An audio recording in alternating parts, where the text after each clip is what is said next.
Yo. Yeah, welcome to another video from Mr. Huxley. So I wanted to bring up this topic here. It was just on my mind because I'm watching a lot of the media outlets, different kinds. Not really looking for the news scoop or the story, just that the manipulation of the people is so fascinating to me. I'm bringing this up. Not only was it on my mind today, I'm out prospecting wood and kind of thinking about things, but I don't usually, I had a commenter bring this up, and I don't usually take requests for obvious reasons, not really into potential handlers and whatnot, but I know who the commenter is. Most people may not know who he is, but I do. And so let's get into Smith Mundt, because I think it's very important. I want you to understand that this Smith Mundt is completely, it's the language that they use when they state that this is meant for productions that talk to foreign governments about the United States. I want everybody to take notice first and foremost that Washington, D.C., it's not a part of the United States, and so therefore, in my opinion, I'm not that smart, but in my opinion, with that being said, we are foreign. We are a foreign nation to them, and so this enables them to do what they want with us. And I don't care if it's alternative media, if it's mainstream, it's all productions. It's Hollywood, it's the news, and it all comes down to one group of individuals, which is the United States military.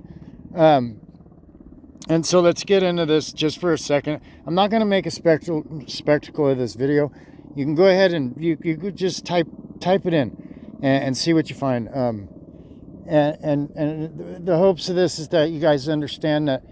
I have people, there's some people out here that's been doing this for a long time, and when it gets into things like, when it gets into things like pedophiles and sex trafficking and, those topics are there to achieve a certain task, and it's working very well. If you think that you're going to expose these people, and you're actually going to go to a court, as soon as you file that paperwork, you can file whatever you want. It doesn't mean it's going to go anywhere. I'm not saying that these things don't exist, but they are ruining your mind with this garbage trash. I don't care if it's Pizzagate to Scott Ritter. I don't care. Okay. Like one of the things that's just outstanding to me is the lack of war footage, but yet anybody could fly out of the United States anytime they want and get a photo op with Zelensky. That's enough said. Look him up. You'll have a great day with that one. Actor, as usual, comedian or whatever it is. It's all Hollywood.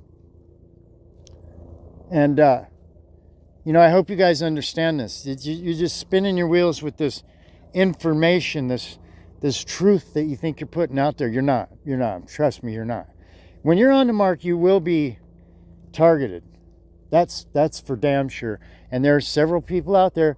I know there's several people out there, but there's a couple that I talk to a lot that know this to be a fact. The FBI could show up at your house, police contact out of nowhere, weird phone calls, things like this. It does happen. When you're on the mark, you're going to find out. Okay. And so, that's why like a lot of, I'm trying this again, and this is my freedom of information, right? I'm trying this again, just to see where it leads. I'm not going to push too hard like I used to, but I want to be able to give people some sort of an identifying marker as to what we're looking at when it comes to media. Mind control, psychological operations, propaganda, manipulation, it all exists, and it's running well. Otherwise, they wouldn't be doing this all the time. If it didn't work, they wouldn't be doing it, okay? So let's have a read. The U.S. Information and Educational Exchange Act. Educational meaning programming, as usual. Popularly called the Smith-Mundt Act. The act was introduced by Congressman Carl E. Mundt in January 1945, the 79th Congress. It was subsequently passed by the 80th Congress and signed into law by President Harry Truman, January 1948. We're just going to have this quick little read. And I really don't like to use Wikipedia, but I didn't want to get into some stupid websites that I happened to look up today that I can't verify. And so we're just going to go with this. Most of this, in my knowledge, is truthful. The act was developed to regulate broadcasting of programs for foreign audiences produced under the guidance by the State Department, and it prohibited domestic dissemination of materials produced by such programs of one of its provisions. The original version of the act was amended by the Smith-Mundt Modernization Act of 2012. Now, with that being said, I want you to, for you guys that have been around a while, remember 2012. What happened in 2012? 2012 was a big year. A lot of crazy stuff happened, and I think that this had come as part of a result of that. Around maybe 2009, in my experience, my reality, 2009 stuff started to get a little bit crazy, and then 2010 and 11. This was all big anonymous group times back then, and a lot of things happened with the banks and this, that, the third. And I think that that this Modernization Act had a little bit to do with the influence, trying to change the influence. I could be wrong about that, but that's just what my reality spells out to me, is they needed a defense system because people started to find out information that was hidden. They started to speak upon it and share it, and it was pretty disastrous to the banks. And the United States, the United States can't have that. You can't hit them in the pocketbook. They will not appreciate that. So let's move on. Which allowed for materials produced by the State Department and the Broadcasting Board of Governors to disseminate widely spread within the United States.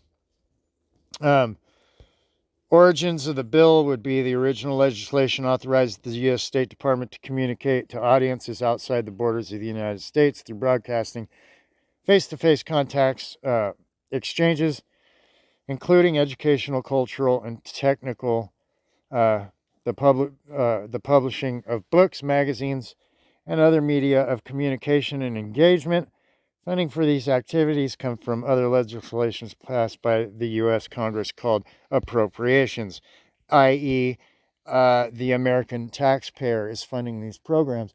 Now, I'm going to tell you, as a studier of propaganda, mind control, psychological operations, things like this, all the years that I've done that, that's exactly what they're talking about. They want to use that stuff to manipulate public opinion in other countries to discreetly overthrow governments. And the problem is that they're allowed to use this on the public. Whatever mask they want to put on it, they do use this on the public using military means. Most of the information that you're seeing always leads back to the people that are behind MSNBC and Fox News. It's all garbage. Okay, it's you have this vision that they offer you of being non-biased. Okay, that's COINTELPRO. That's COINTELPRO. That's controlling both sides. It's they use propaganda and they divide it and they create two sides, and so you have a COINTELPRO operation.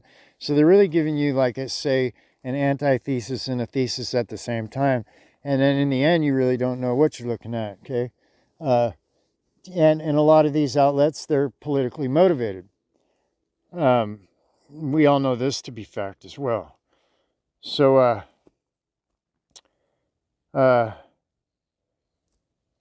so let me see where I'm at. Okay, so the legislation was introduced in the House Committee of Foreign Affairs in January 1945 by Rep. Mundt, a member of the committee. It was modified a few months later at the request of the State Department. At this time, it did not include broadcasting. The bill was reintroduced with the State Department's request and renamed the Bloom Bill after the committee's chairman, Rep. Saul Bloom. The purpose was to make permanent various exchange activities and some information programs such as books and other printed material. President Truman's dissolution of the Office of War Information included moving substantial OWI programs over the State Department, including radio broadcast operation, not yet commonly known as the Voice of America. The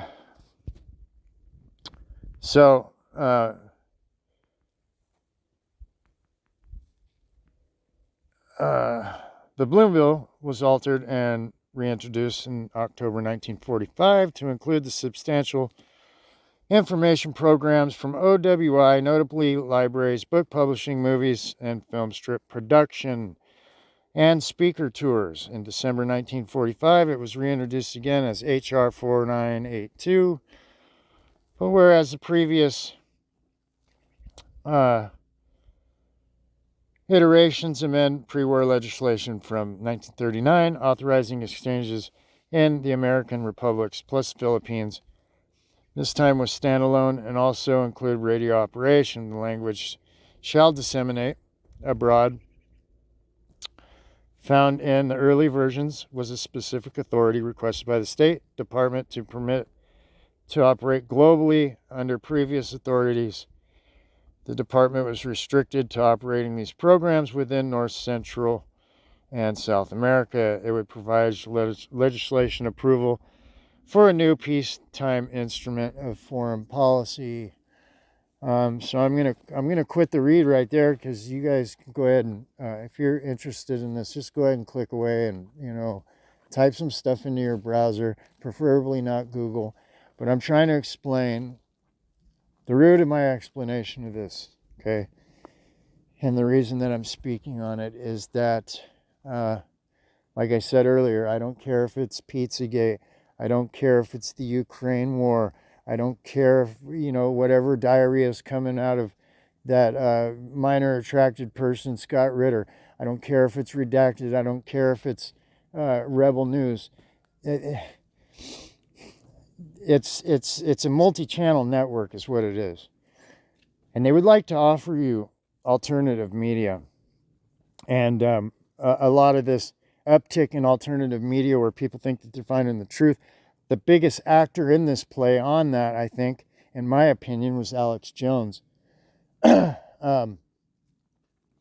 which is now also, in my opinion, become an agent of the state, and he is helping to make it okay to be sued if somebody is putting out misinformation, disinformation, and things like this. They're now creating laws to where if you make a mistake speaking in your old way, we could take, I hate to say it, I hate to use him as an example, but it's new right now, so we're going to go with Kanye West. And we'll also add in Elon Musk. And we'll also add in things like Rumble and, places like this, other streaming, video streaming apps where they claim to have free speech, BitChute. This stuff could land you in trouble. Not only so the point of this is, first we'll go on with the Kanye thing. Thanks to people like Alex Jones and what he did with the Sandy Hook thing, because you could see how he changed his demeanor about Sandy Hook. He flip-flopped. They're all flip-floppers. They're all flip-floppers. You see Republicans and Democrats both. Same shit. They flip-flop. They tell you one thing, and then later on down the road, you find out they did exactly what they said they weren't going to do, or they pretend they didn't do it. Let's tell you, like Donald Trump and the warp speed. He wants to act like he's all anti-vax, but who's the one that offered us Operation Warp Speed? And so the thing, Kanye's getting sued for saying stuff about George Floyd. And the funny thing is, at the beginning of the context, all started with the tiny hats, and then all of a sudden it went into George Floyd, and now he's being sued for I guess it's slander or something like that. I don't know what you call it, but so he's getting sued by the family. It's a complete grift because he has an opinion of what happened that day. All of a sudden, he's being sued.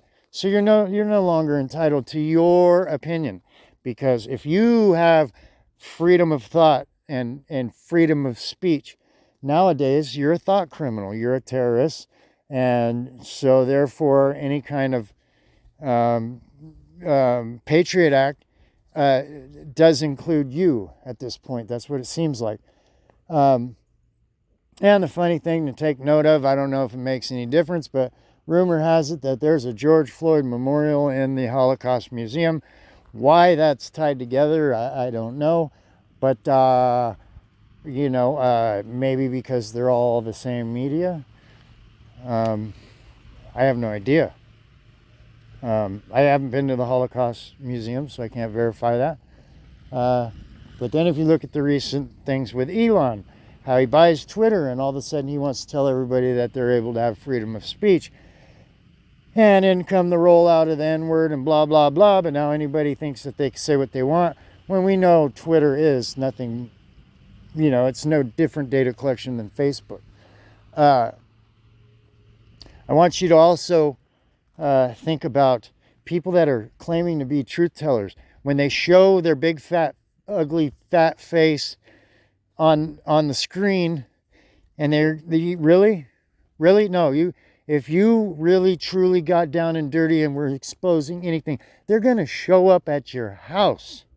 This is why I don't show my face. Never will. Won't show my face because I want to make it a little bit difficult.